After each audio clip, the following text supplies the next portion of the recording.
दोस्तों, आज की इस वीडियो में हम लोग क्लास 10 के इतिहास के 7वें चैप्टर जिसका नाम है व्यापार और भूमंडलीकरण, इस चैप्टर का हम लोग पार्ट 2 को देखेंगे। इसके पार्ट 1 में हम लोग आर्थिक मंडी तक विस्तार से पढ़ चुके थे कि आर्थिक मंडी 1929 का जो आर्थिक संकट था वो किन कारणों से हुआ था, उसका क्या परिणाम निकला था, समझ में आ रहे। उसके बीच की सारी बात हम लोग बेसिक से इसके पिछले वाले पार्ट में समझ चुके हैं। आज की इस पार्ट में हम लोग समझेंगे ध्यान से 1990 के बाद कैसे कैसे परिवर्तन हुआ। 1990 मतलब जैसे ही द्वितीय विश्व युद्ध क्लियर हो गया तो कैसे कैसे भूमंडलीकरण का विस्तार हो गया, मतलब पूरी बातें इसमें हम लोग भूमंडलीकरण पर पढ़ेंगे कि आखिर कैसे भूमंडलीकरण ने पूरी दुनिया में छाप बनाया, कैसे भूमंडलीकरण ने सेवा क्षेत्र प्रदान करी, इस पर हम लोग चर्चा करेंगे। देखो, सबसे पहली बात हम लोग समझते हैं कि 1990 के दशक के बाद परिवर्तन क्या क्या हुआ था। देखो यहाँ पर समझिए, 1990 का मतलब क्या होगा। प्रथम विश्व युद्ध 1914 से लेकर 1918 तक चला था। वही द्वितीय विश्व युद्ध 1945 तक लगभग खत्म हो चुकी थी।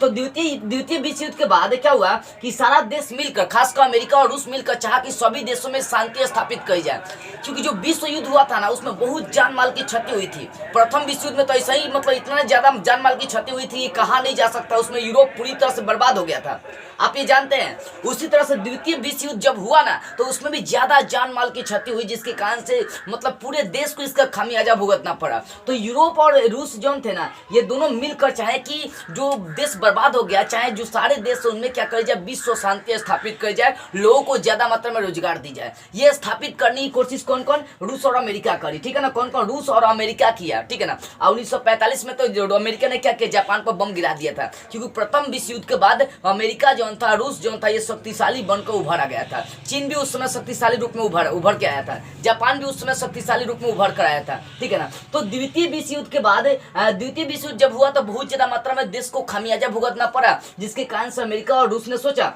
कि वहाँ पर विश्व शांति स्थापित कर जाए, लोगों को रोजगार दी जाए। अब देखो, इसके लिए अमेरिका ने क्या किया, एक सम्मेलन बुलाया। वो अमेरिका ने क्या किया, तो ब्रेटन वुड्स नामक स्थान पर एक सम्मेलन बुलाया, जिसको ब्रेटन वुड्स सम्मेलन के नाम से हम लोग जानते हैं। ये सम्मेलन 1944 में बुलाया गया। इस सम्मेलन का यही उद्देश्य था कि लोगों को रोजगार दिया जा सके, पूरे विश्व में शांति स्थापित किया जा सके। तो इसी सम्मेलन में IMF मतलब अंतर्राष्ट्रीय मुद्रा कोष की स्थापना करी गई, और विकास बैंक, जिसको विश्व बैंक के नाम से जानते हैं, यह स्थापित करेगी। दोनों 1944 इसी सम्मेलन में स्थापना करी गई थी। किसका, तो अंतर्राष्ट्रीय मुद्रा कोष और दूसर का विकास बैंक चाहे विश्व बैंक की स्थापना करी गई थी। इसी कारण से इसको जुड़वा संतान के हम लोग नाम से जानते हैं। पूछता है जुड़वा संतान किसे कहते हैं, तो लिखिएगा अंतर्राष्ट्रीय मुद्रा कोष और विश्व बैंक, इसको हम लोग क्या कहते हैं, जुड़वा कहते हैं। जुड़वा संतान के नाम से हम लोग इसको जानते हैं, ध्यान दीजिएगा। तो अंतर्राष्ट्रीय मुद्रा कोष और विश्व बैंक चाहे विकास बैंक की स्थापना कब, 1944 में करी गई थी। किस उद्देश्य से किया गया था,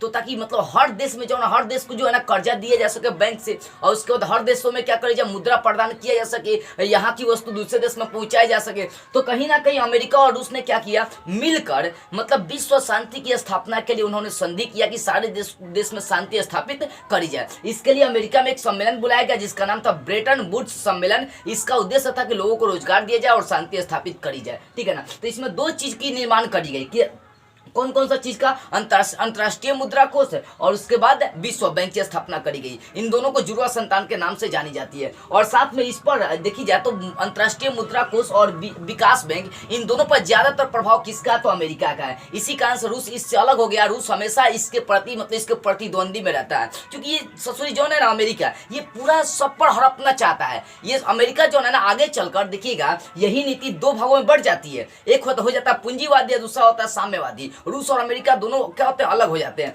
तो 1950 के बाद मतलब अमेरिका और रूस ने चाहा क्या करी जाए कि मतलब विश्व में शांति स्थापित कर दिया जाए कि फिर युद्ध नहीं हो, क्योंकि तृतीय विश्व युद्ध होगा ना तो बहुत खतरनाक हो जाएगा, क्योंकि सब देश धीरे धीरे कैसा होते जा रहा है, मजबूत होते जा रहा है, ठीक है ना। तो इसी सब चीज को लेकर सम्मेलन बुलाया गया था, जिस पर अमेरिका का आज भी प्रभाव है। अंतर्राष्ट्रीय मुद्रा कोष और विकास बैंक पर किसका प्रभाव है, तो अमेरिका का आज भी पूरी तरह से प्रभाव है, जैसा चाहेगा वैसा कर सकता है। अब देखिए आगे हम लोग समझते हैं कि यहाँ पर 1945 से लेकर 1960 के दशक के बीच में अंतर्राष्ट्रीय आर्थिक संबंध क्या हुआ, मतलब 1945 से लेकर 1960 के बीच में अंतर्राष्ट्रीय लेवल का जो इकोनॉमी था वो उसके बीच कैसा संबंध रहा, इस चीज को हम लोग समझ लेते हैं। देखो, सबसे पहली बात है 1945 की बात देखते हैं तो दो अलग अर्थव्यवस्था का प्रभाव पड़ा। 1945 के बाद दो अलग अर्थव्यवस्था का प्रभाव बढ़ा। वो कौन कौन अर्थव्यवस्था थे? एक साम्यवादी गुट और दूसरा था पूंजीवादी गुट। एक साम्यवादी गुट में सोवियत संघ मतलब रूस आता था, और पूंजीवादी गुट में कौन आ रहा था? अमेरिका आ रहा था। दोनों का मतभेद हो गया, क्योंकि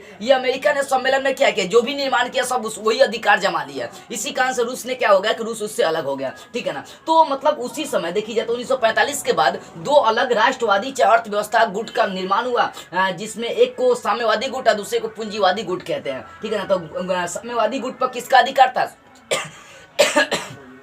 सोवियत संघ का अधिकार था, और पूंजीवादी गुट पर अमेरिका का अधिकार था। अब देखो दोनों में प्रतिस्पर्धा हो गया। प्रतिस्पर्धा का मतलब कंपटीशन हो गया। अब अमेरिका चाहता था कि मैं अधिक से अधिक देशों पर प्रभाव बनाऊं, अपने देश का वस्तु दूं, अपने बैंक से मुद्रा दूं। अमेरिका चाहता था ये, और ये भी चाहता था कौन? साम्यवादी गुट रूस चाहता था कि मैं भी ज्यादा से ज्यादा देशों में प्रभाव बना सकूं। अब देखिए कौन कौन देशों पर दोनों प्रभाव बनाता है, देखते हैं। पर रूस जो है ना, देखो रूस जो है ना, ये पूर्वी यूरोप में हंगरी पर, रोमानिया पर, जर्मन पर, पोलैंड पर, और साथ में भारत पर इन्होंने क्या किया? अपना अधिकार बना लिया। मतलब भारत पर प्रभाव, अधिकार बनाने का मतलब गुलाम नहीं बना लिया, वो अपना प्रभाव बना लिया। मतलब यहाँ से जो सामान है आयात निर्यात कर सकता है, वहाँ से सामान यहाँ आ सकती है। तो आयात निर्यात करने के मतलब व्यवसाय को जो है ना, रूस ने क्या किया?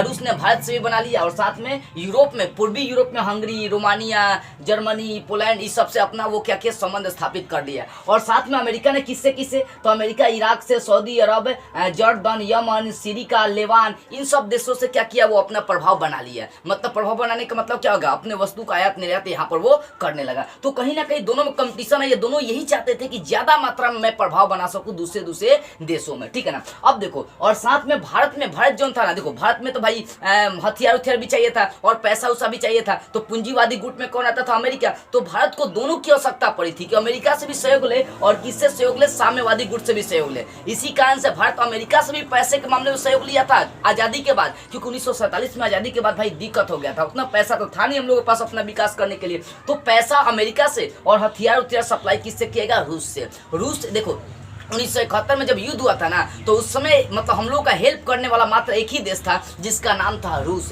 रूस हम लोग का सच्चा मित्र है, सच्चा दोस्त है, ठीक है ना। तो भारत पर दोनों ने मिलकर क्या किया? अपना प्रभाव बनाया, और दोनों अपना आयात निर्यात करते रहे, ठीक है ना। तो ये आपको समझ में आएगा। 1945 से 1960 के बीच में अंतर्राष्ट्रीय संबंध कौन कौन कायम किया? तो अमेरिका और रूस ये दोनों मिलकर किए। दोनों ज्यादा मात्रा में चाहा कि मैं ज्यादा से ज्यादा प्रभाव बना सकूं, ठीक है।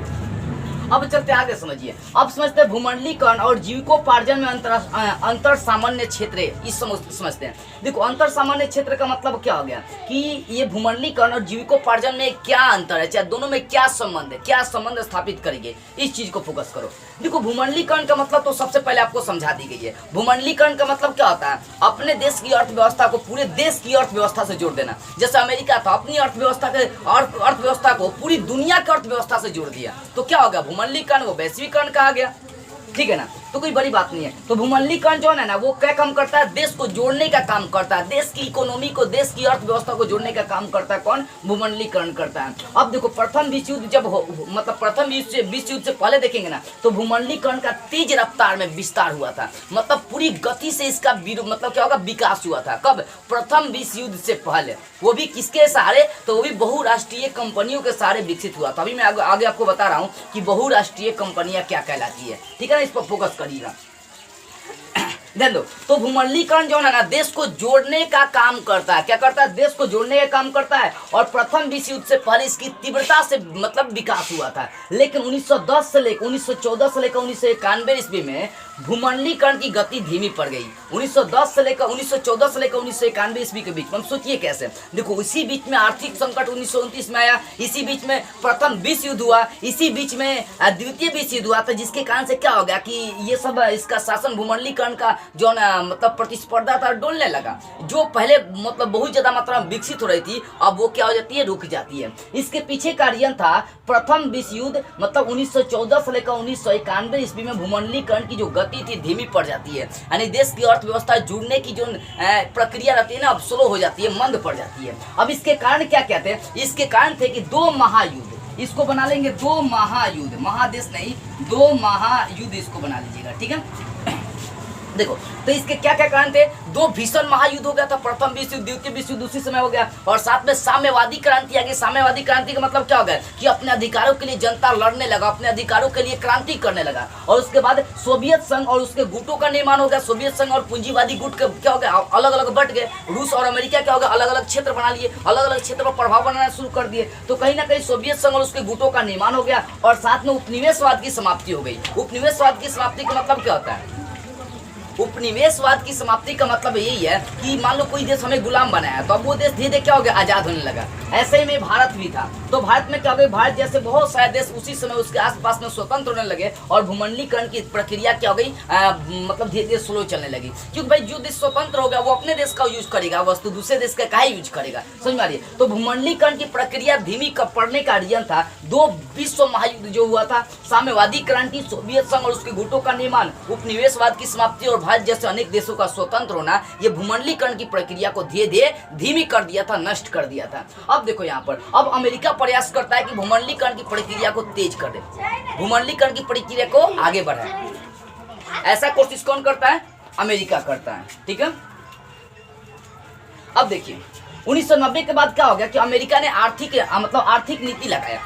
आर्थिक नीति का मतलब समझिए ध्यान से, 1990 में अमेरिका ने आर्थिक नीति लगाया। आर्थिक नीति का मतलब क्या हो गया कि मैं किसी भी देश से अपना व्यापार कर सकता हूँ, यहाँ की व्यापारिक जो वस्तुएं हैं दूसरे देश में ले जा सकता हूँ। तो 1990 के बाद अमेरिका द्वारा आर्थिक नीति लाया गया, और उसके बाद अंतर्राष्ट्रीय मुद्रा कोष, विकास बैंक, विश्व व्यापार संस्था, बहुराष्ट्रीय कंपनियों का ज्यादा योगदान रहा, मतलब अर्थव्यवस्था को दूसरे देश में फैलाने में। अमेरिका जो है, देखो अमेरिका जो है ना, आज पूरे देश में अपना प्रभुत्व बना कर बैठा है, सारे देश का नियंत्रण करता है। कोई देश कुछ करे ना, फटाके अमेरिका खड़ा हो जाता है। मतलब टेक्नोलॉजी के मामले में इतना ना आगे है ना, अमेरिका कहाँ नहीं जा सकता है। तो 1990 के बाद अमेरिका ने एक आर्थिक नीति अपनाया, जिसके तहत उसने ये तय किया कि मैं पूरे देश में अपना व्यापार कर सकता हूँ, कोई मुझे रोक नहीं सकता। किसी भी देश में जाकर अपना मैं वहां पर कंपनियां बैठा सकता हूँ। इसमें योगदान कौन कौन किया? उसका जो IMF था, मतलब अंतर्राष्ट्रीय मुद्रा कोष, विश्व बैंक, बहुराष्ट्रीय कंपनियां, और विश्व WTH जिसको हम लोग वर्ल्ड ट्रेड हेल्थ के नाम से हम लोग जानते हैं, मतलब विश्व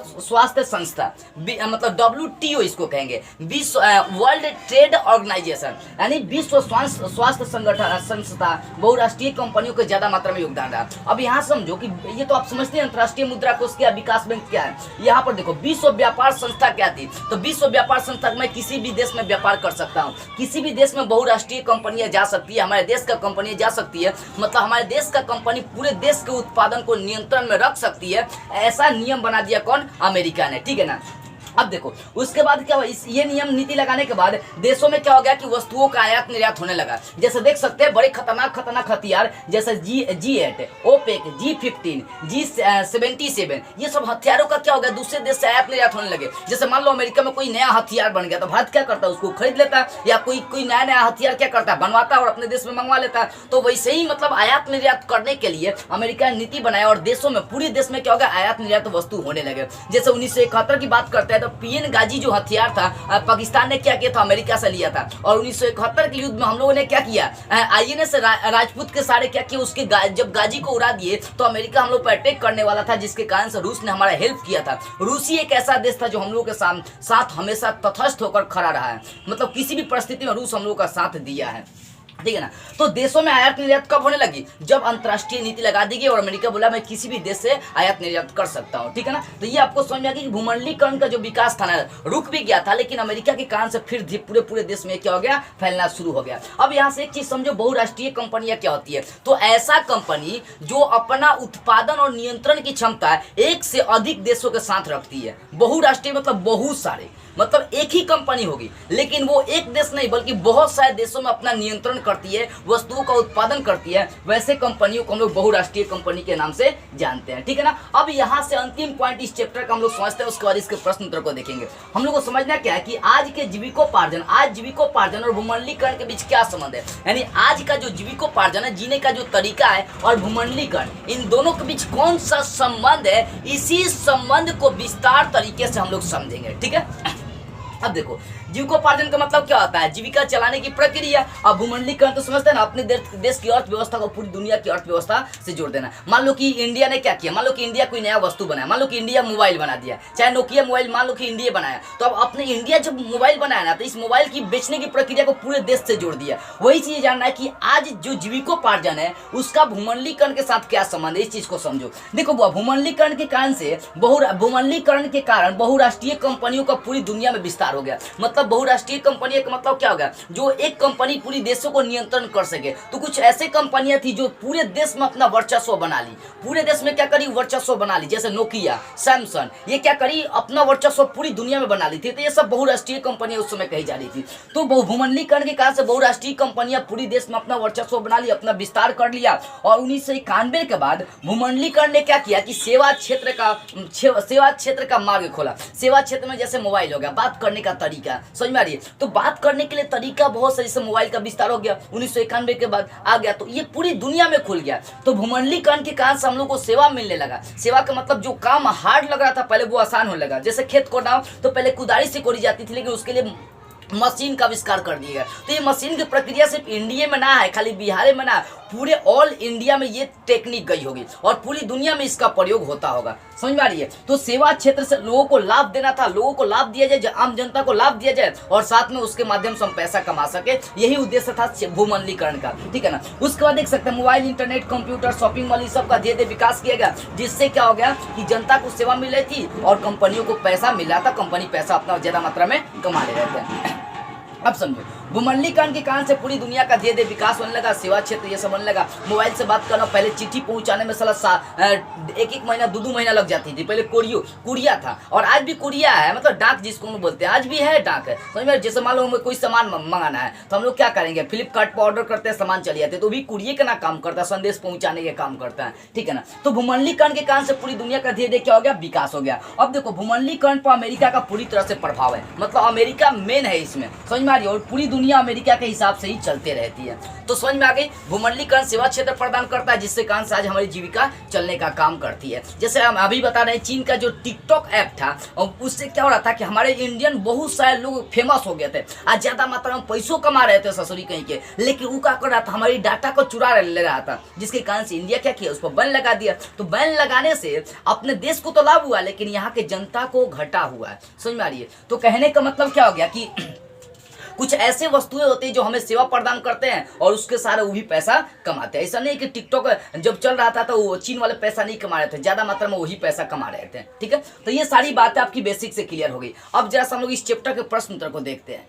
इस चैप्टर के ऑब्जेक्टिव प्रश्न उत्तर को, लघु उत्तरीय प्रश्न, अति लघु उत्तरीय प्रश्न, जो भी प्रश्न दीर्घ उत्तरीय, सबको क्लियर कर लेते हैं, समझ लेते हैं। देखो वो पहला ऑब्जेक्टिव क्वेश्चन है कि प्राचीन काल में किस स्थल मार्ग से एशिया और यूरोप का व्यापार होता था? तो रेशम मार्ग से, रेशम मार्ग से ही व्यापार होने का काम करता था। तो रेशम मार्ग मार लीजिए ऑप्शन, रेशम मार्ग ऑप्शन मार लीजिएगा। अगला, पहला विश्व बाजार के रूप में कौन सा शहर उभर के आया था? तो पिछले वाले पार्ट में बता दिया गया था, एलेक्जेंड्रिया नामक शहर बाजार के रूप में उभर कर आया था। ये एशिया, अफ्रीका से लेकर यूरोप का मुख्य केंद्र था बाजार का। तो एलेक्जेंड्रिया मार लीजिएगा, ऑप्शन ए। ठीक है ना? आधुनिक युग में अर्थव्यवस्था के क्षेत्र में होने वाली सबसे बड़ी क्रांति कौन सी थी? तो वाणिज्यिक क्रांति थी। व्यापार के लिए क्रांति हुई थी, वाणिज्यिक क्रांति। तो वाणिज्यिक क्रांति में ऑप्शन मार लीजिएगा। अगला, गिरमिटिया मजदूर बिहार के किस क्षेत्र से भेजे जाते थे? तो बिहार के पश्चिमी क्षेत्र से भेजे जाते थे। जैसे पश्चिमी चंपारण हो गया, वहां से गिरमिटिया मजदूर ज्यादा मात्रा में दूसरे देश में भेजे जाते थे। ठीक है ना? तो यहाँ पर ऑप्शन ख सही मार लीजिएगा। विश्व बाजार का विस्तार आधुनिक काल में किस समय से आरंभ हुआ था? तो 18वीं सदी से विश्व बाजार का स्टार्टिंग हो गया था। अगला क्वेश्चन देखिए, अगला क्वेश्चन है 6 नंबर, विश्वव्यापी आर्थिक संकट किस वर्ष हुआ था? तो आर्थिक संकट 1929 में आया था। अगला क्वेश्चन है 7 नंबर, आर्थिक संकट के कारण यूरोप में कौन सी नई शासन प्रणाली का उदय हुआ था? तो पूंजीवाद शासन प्रणाली का उदय हुआ था। अगला, ब्रेटन वुड्स सम्मेलन किस वर्ष बुलाया गया था? तो अभी बताया 1944 में बुलाया गया था ब्रेटन वुड्स सम्मेलन। अगला क्वेश्चन देखिए, भूमंडलीकरण की शुरुआत किस दशक में हुई थी? तो 1990 के दशक से शुरू हुआ था। भूमंडलीकरण की क्रिया अमेरिका के कारण से तेज हुआ था 1990 के बाद। तो 1990 के दशक से आप बोल सकते हैं तेज हुई थी। अगला है यहाँ पर देखिए, द्वितीय विश्व युद्ध के बाद यूरोप में कौन सी संस्था व्यवस्था का उदय आर्थिक दुष्प्रभावों को समाप्त करने के लिए हुआ था। तो यूरोप में यूरोपीय संघ का निर्माण किया गया था। उसके जो युद्धों के कारण से दुष्प्रभाव पड़ा था उसको खत्म करने के लिए अमेरिका ये सब मिलकर यूरोपीय संघ का निर्माण किया था, ताकि वहां पर जो कुप्रभाव पड़ा उसको खत्म किया जा सके। तो इस तरह से आपको ऑब्जेक्टिव क्वेश्चन क्लियर हो गया। अब इसका डॉट वाला क्वेश्चन देखिए, बोला कि अलेक्जेंड्रिया नामक पहला विश्व बाजार डॉट के द्वारा स्थापित किया गया था। तो विश्व विजेता सिकंदर के द्वारा स्थापित किया गया था, लिख लेना, सिकंदर लगा लीजिएगा। अगला कि विश्वव्यापी आर्थिक संकट डॉट देश से आरंभ हुआ था। तो यूरोपीय देश से आरंभ हुआ था विश्वव्यापी आर्थिक संकट। अगला क्वेश्चन 3 नंबर देखिए, डॉट नामक सम्मेलन के द्वारा विश्व बैंक और अंतर्राष्ट्रीय मुद्रा कोष की स्थापना करी गई थी। तो ब्रिटेन वुड्स सम्मेलन के द्वारा मतलब वहां पर विश्व बैंक और अंतर्राष्ट्रीय मुद्रा कोष की स्थापना करी गई थी। तो यहाँ पर ब्रिटेन वुड्स भर लीजिएगा। अगला है कि आर्थिक संकट से विश्व स्तर पर डॉट नामक एक बड़ी समस्या उद्वलित हुई थी। तो आर्थिक संकट के कारण से बेरोजगारी नामक समस्या उत्पन्न हुई थी, यहाँ पर बेरोजगारी भर लेना है।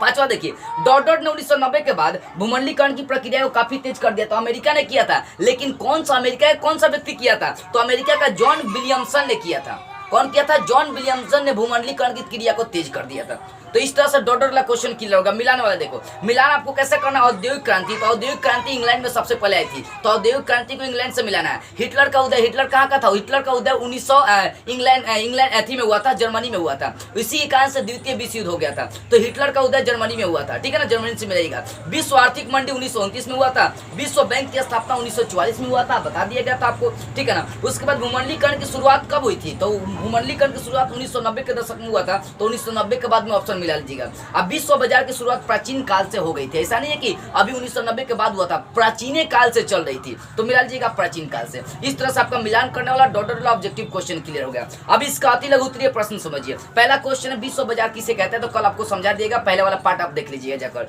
औद्योगिक क्रांति क्या है? तो आपको पहले वाला ही पार्ट में समझाया गया, ठीक है ना। इसमें मैं ये बताऊंगा कि जो अभी क्वेश्चन आपका बचा उसको क्लियर कराऊं। पहला पार्ट देखिएगा तो मैं सारा क्वेश्चन लगभग क्लियर करा चुका हूं। देखो अगला, आर्थिक संकट से आप क्या समझते थे? पिछले वाले पार्ट में मैं बता दिया था आर्थिक संकट के बारे में विस्तार से। अगला भूमंडलीकरण किसे कहते हैं? तो पिछले वाले पार्ट में ही समझा दिया गया था भूमंडलीकरण, ठीक है।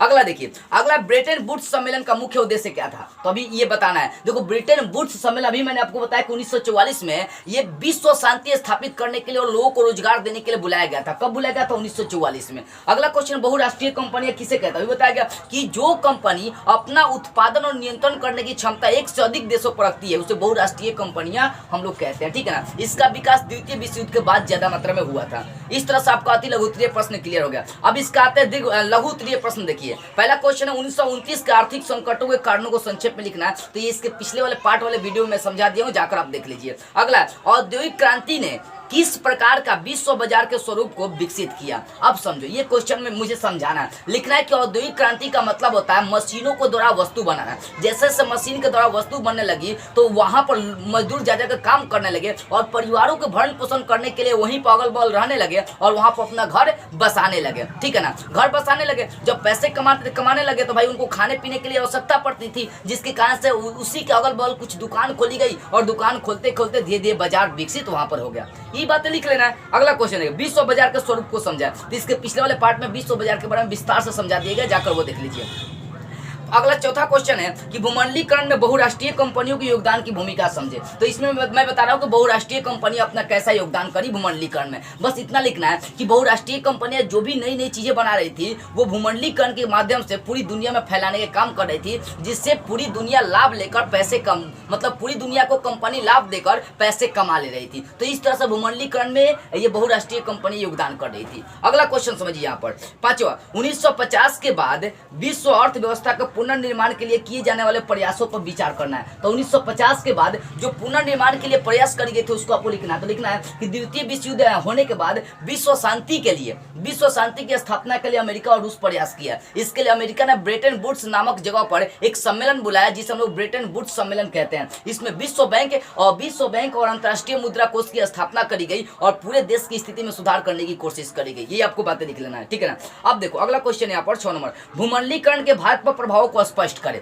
लिखना है कि भूमंडलीकरण के कारण से भारत में दूसरे देश से नई नई वस्तुएं आती रही, नई नई सेवाएं आती रही और उस सेवा का हम लोग उपयोग करके भारी भारी कामों को आसान बनाते रहे। बस यही बात है आपको लिखना है। अगला है विश्व बाजार के लाभ एवं हानि को लिखे। तो इसके पिछले वाले पार्ट में समझा दिया गया, जाकर आप देख लीजिएगा, ठीक है। अब इसका दीर्घ उत्तरीय प्रश्न स्टार्ट होता है, समझिएगा ध्यान से। दीर्घ उत्तरीय प्रश्न देखो पहला क्वेश्चन है 1929 के आर्थिक संकट के कारण एवं परिणामों को स्पष्ट करते। इसके पिछले वाले पार्ट में ये पूरा विस्तार से मैं पढ़ा दिया हूं, जाकर देख लीजिए। इसका दूसरा क्वेश्चन देखिए 1945 से 1960 के बीच विश्व स्तर पर विकसित होने वाला आर्थिक संबंधों पर आपको प्रकाश डालना है। यहाँ पर है 1945 से 1960 के दशक के बीच आर्थिक संबंधों में जो परिवर्तन हुआ था उस पर आपको प्रकाश डालना है। तो बस आपको इतना लिखना है कि 1945 के बाद दो अलग अलग गुटों का निर्माण हो गया था, दो अलग अलग अर्थव्यवस्था का प्रभाव मतलब बढ़ा, मतलब दो अलग अलग अर्थव्यवस्था का निर्माण हो गया, जिसमें एक था साम्यवादी गुट जिसका नेतृत्व कौन रूस कर रहा था, दूसरा पूंजीवादी गुट था ये अमेरिका कर रहा था। दोनों चाह रहे थे कि मैं अधिक से अधिक देशों पर क्या करूं, अपना प्रभाव बनाऊं। इसी कारण से दोनों में कंपटीशन की भावना मतलब प्रतिस्पर्धा की भावना आ गई। तो रूस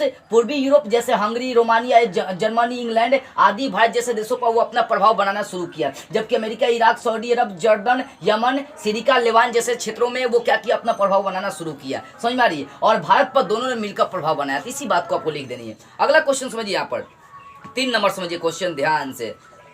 3 नंबर क्वेश्चन है यहाँ पर कि भूमंडलीकरण के कारण आम लोगों के जीवन में आने वाले परिवर्तनों को लिखना है। तो लिखना है भूमंडलीकरण का मतलब होता है अपने देश की अर्थव्यवस्था को दूसरे की और पूरे देश की अर्थव्यवस्था से जोड़ देना। तो लिखना है भूमंडलीकरण के कारण से दूसरे देश की और वस्तुएं जो नई नई विकसित हो रही थी, जो नई नई टेक्निक विकसित हो रही थी, वो अपने देश में आ रही थी और अपने देश में आने से लोगों को सेवा मिल रहा था, जिससे लोगों का हार्ड काम एकदम आसान हो जाता था और लोगों को ज्यादा मेहनत नहीं करना पड़ रहा था। ये सब बातें आपको लिख देनी है और कुछ इसको लंबा कर लिख दीजिएगा। अगला क्वेश्चन समझिए, इसका 4 नंबर 1919 से लेकर 1945 के बीच विकसित होने वाले राजनीतिक और आर्थिक संबंधों पर टिप्पणी आपको लिखना। मतलब 1919 से लेकर 1945 के बीच होने वाले राजनीतिक और आर्थिक संबंधों पर टिप्पणी करना है। लिखना बस इतना है आपको इसमें 1919 से लेकर 1945 में। तो लिखना है कि प्रथम विश्व युद्ध समाप्त होने के कारण से ये जो था यूरोप का मतलब अर्थव्यवस्था दयनीय हो गया था, जिसके कारण से भारत की हर वस्तुओं पर क्या किया, भारत जैसे अफ्रीका जैसे देशों पर उसने अपना हर वस्तुओं पर लगान बढ़ा दिया, आयात निर्यात पर बहुत ज्यादा मात्रा में शुल्क बढ़ा दिया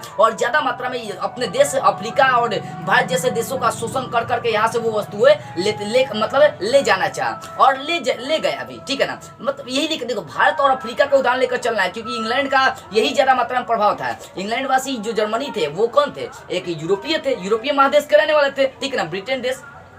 तो ये लिखना है कि 1919 से लेकर 1945 के बीच में विकसित होने वाले राजनीति, बस इतना लिखना है कि जब वो शोषण कर रहे थे तो हमारे देश का जनता जगे और वो राजनीतिक अधिकार बनाना चाहे और आर्थिक संबंध को सुधारने की कोशिश किए। यहाँ पर जो श्रमिक वर्ग थे, जो पूंजीपति वर्ग थे, वो बहुत सारे कंपनियों की स्थापना किए और अपने देश का धीरे धीरे विकास करने लगे, राजनीति में अपना वर्चस्व बनाने लगे और कंपनी बैठा कर वो आर्थिक दृष्टि से भी संपन्न होने लगे और उनका योगदान देश की आजादी में महत्वपूर्ण रहा। यही सब बात आपको लिख देनी है। अब पांचवा अंतिम क्वेश्चन समझिए, 2 महायुद्धों के बीच और 1945 के बाद औपनिवेशिक देशों में होने वाले राष्ट्रीय आंदोलनों पर एक टिप्पणी लिखना कि जैसे ही 2 महायुद्ध संपन्न हुआ कि राष्ट्रीय आंदोलन तेज हो गई, उस पर टिप्पणी लिखना। लिखिएगा 2 महायुद्ध जैसे ही क्लियर हो गया तो लिखना है कि हर देश में राष्ट्रीय आंदोलन तेज हो गई। जैसे भारत देश में जनता ने क्या किया, आंदोलन किया, इनकी आंदोलन तेज हो गई। जैसे महात्मा गांधी ने सभी ने अज्ञा आंदोलन, भारत छोड़ो आंदोलन चलाकर यहाँ से अंग्रेजों को भगाने का काम किया, क्योंकि अंग्रेज हमारा भरपूर मात्रा में शोषण करते थे और हमें उनसे आजादी चाहना मतलब आजादी पाना बहुत जरूरी था, क्योंकि ये मजदूरों का अधिकार नहीं देते थे, ये हम लोग का अधिकार जबरन छीनना चाहते थे, हमें स्वतंत्रता की अधिकार भी ये छीनना चाहते थे तरह तरह का नियम लगाकर। लेकिन महात्मा गांधी जैसे सपूतों ने, भगत सिंह जैसे सपूतों ने यहाँ पर आंदोलन करके अपने देश की आजादी को, देश को आजादी दिलाई। तो ये सब बातें आपको लिख देनी है। तो इस तरह से आपका दीर्घ उत्तरीय, लघु उत्तरीय सब प्रश्न बेसिक से क्या होगा, क्लियर हो गया। देखो ये सब प्रश्न रटी नहीं जाती है, समझी जाती है। क्या है क्वेश्चन समझो, आंसर दे दो। ठीक है ना? तो चलिए ये चैप्टर आपका 7वां क्लियर हो गया। तो बस आज की इस वीडियो में इतना ही। अगले वीडियो में हम लोग इसके अगले वाले पार्ट को स्टार्ट करते हुए फिर मिलेंगे और इस किताब को पूरी तरह से एंड कर देंगे।